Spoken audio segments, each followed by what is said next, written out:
Tribune. Hi, good afternoon, Yusek.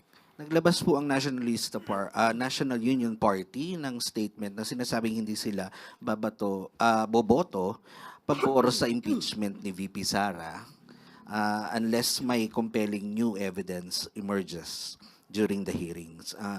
Alam na po naman po natin na ang NUP ang ikalawang pinakamalaking political party sa Kongreso. Reaction po. Decision po nila yan.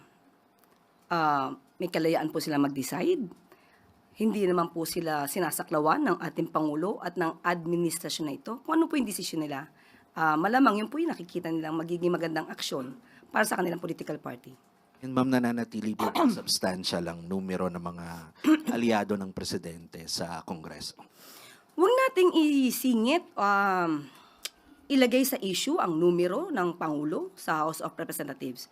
Ang Pangulo po ay bumabase sa proseso at sa ebidensya. Kung ano po yung makikita nilang ebidensya, yun lamang po ang kanilang isulong. Next question po. Chloe Hofana, Business World. Good afternoon po, Yusek. Does the President support the DBM's proposal to cap unprogrammed appropriations at 3% of the national budget?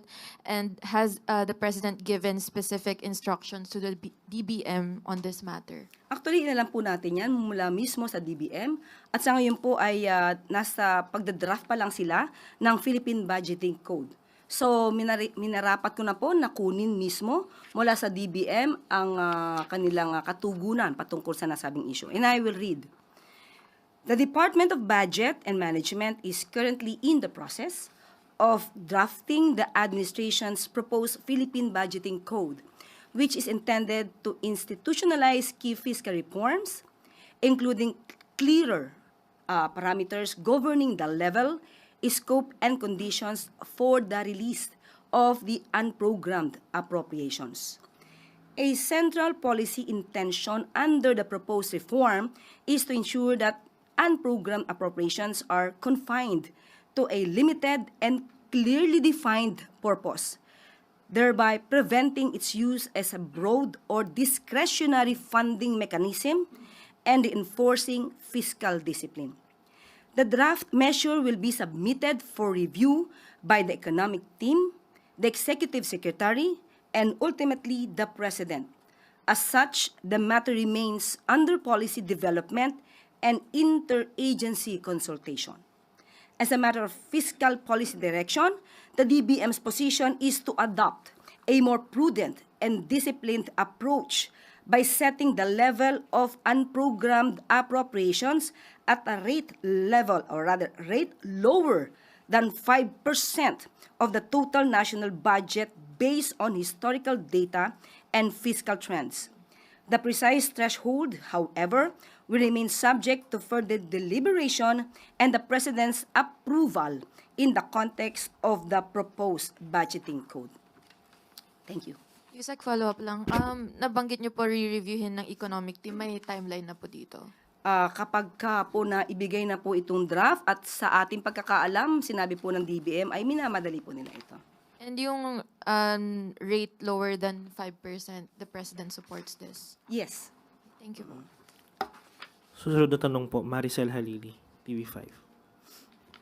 Good afternoon. You said the ICC has granted the request of former President Rodrigo Duterte to skip the detention hearing on Friday. From the point of view of Palas, gaano po kaimportante yung presensya ng dating Pangulo sa mga pagdinig na gaya nito? Ang Pangulo po kasi at ang administrasyon na ito ay hindi po makikialam sa nasabing hearing.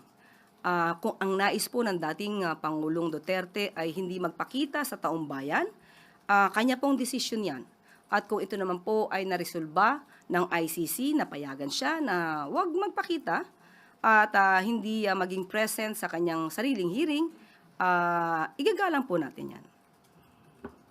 May kaugnay na tanong po si Ivy Reyes, Bilyonaryo. I see. USEC, Malacanang has been actively calling for accountability and transparency, but until now, there's still no news if the government's eyeing a return to the Rome Statute. Ano pong update dito? At kung may reservations po ang administrasyon, ano po yun? Sa ngayon, hindi po natin nakausap ang Pangulo patungkol sa ICI.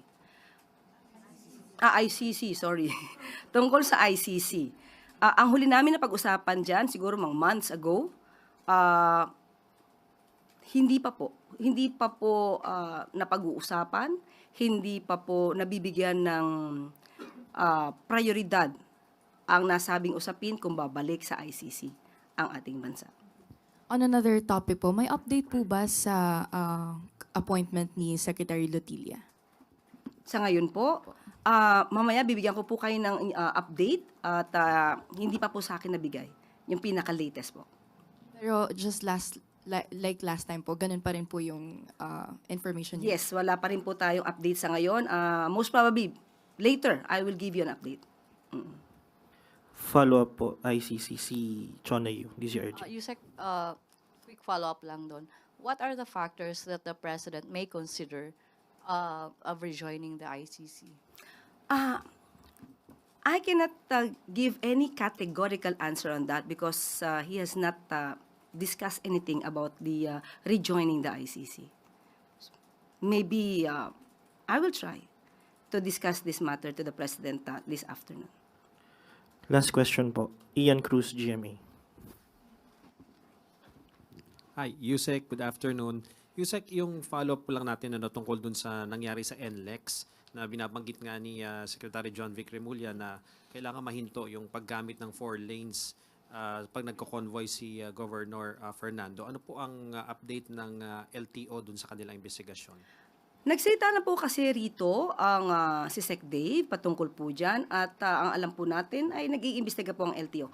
Most probably, mas maganda pong maitanong to mismo sa LTO.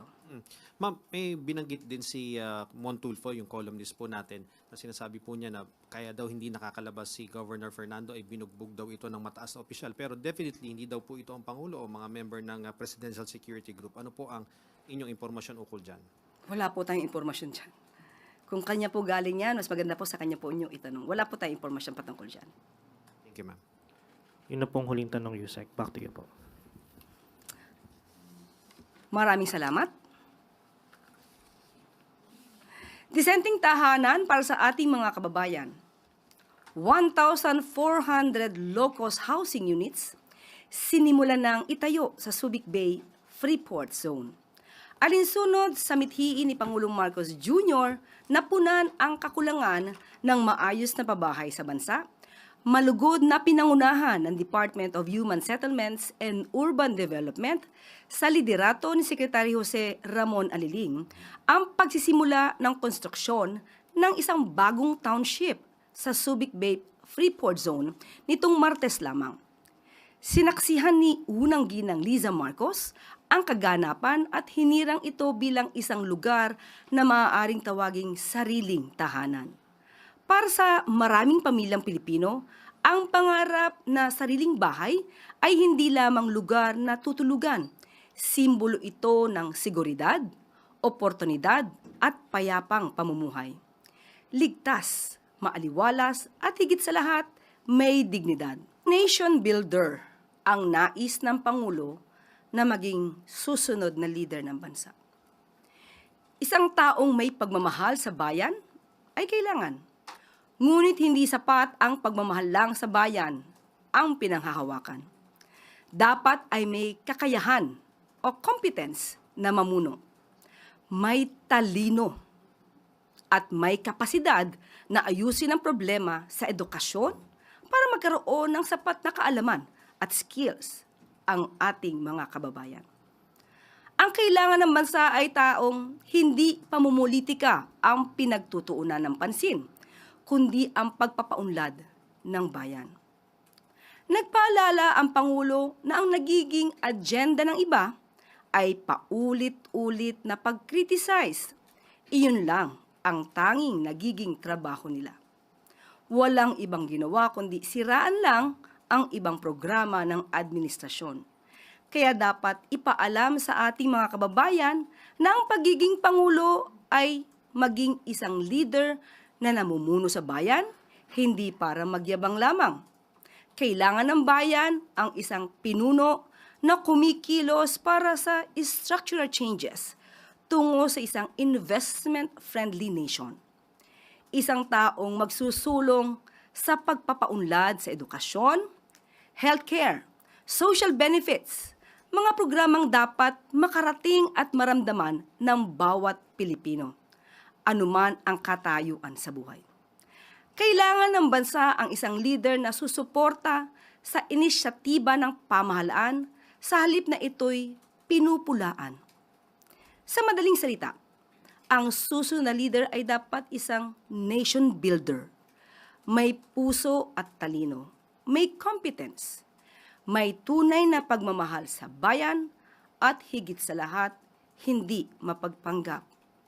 Naniniwala ang Pangulo na kung hindi ganito ang taglay na katangian ng susunod na leader, mauuwi lang sa wala ang lahat ng mga pinaghirapan ng pamahalaan para sa sambayanan. Leaders of our country continue what you've already started. So, what kind of leader? Who should we vote for in 2028 who will continue what you've already started? Maybe you can give us a hint, Mr. President. Well, number one, somebody who understands economics. How do you support them so they work better? How do you fix the education system so they're better trained? How do you make sure that they're healthier? How do you make sure that they don't worry about food? Those are the kind of people that we need, are the people who actually are thinking about not politics, but how to make the country better.